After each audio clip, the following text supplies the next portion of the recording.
William Gladstone was a revered and very long-serving British Prime Minister, a true classic liberal, who famously said that to be a good PM, one must be a good butcher.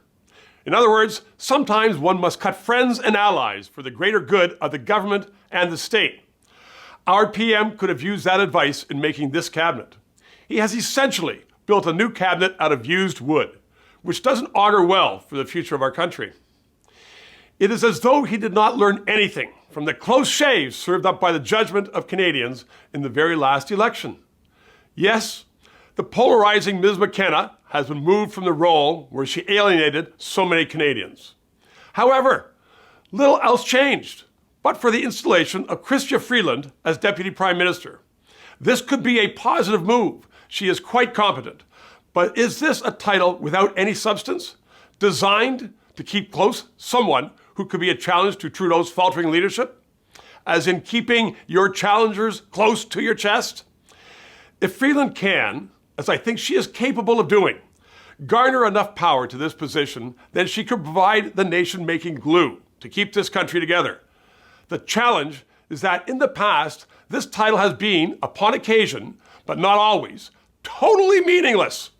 Without a department of bureaucrats with budgets, like the PM commands with the Privy Council office, Freeland will have to use every ounce of her very formidable powers of persuasion to do the hard work of keeping the divisive Trudeau at bay. But as every seasoned Ottawa observer will tell you, the real sign of substantive change in this government will be in the appointments to the PMO. With Gerald Butts gone, and Trudeau in a far diminished position from the entitled and arrogant man who became PM 4 years ago, it might be an opportunity to have ministers who have a real say in their departments and the way the government behaves. If the senior positions in the PMO are filled with people who understand parliamentary democracy, in contrast to the high-handed, centralized, and incompetent last Trudeau government, then the government might be able to effectively respond to the forecast economic troubles heading our way, notwithstanding that we are dealing with essentially the same group of ministers.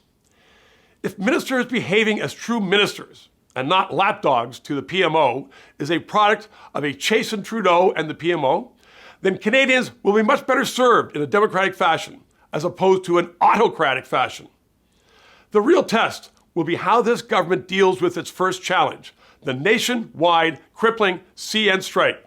Stay tuned.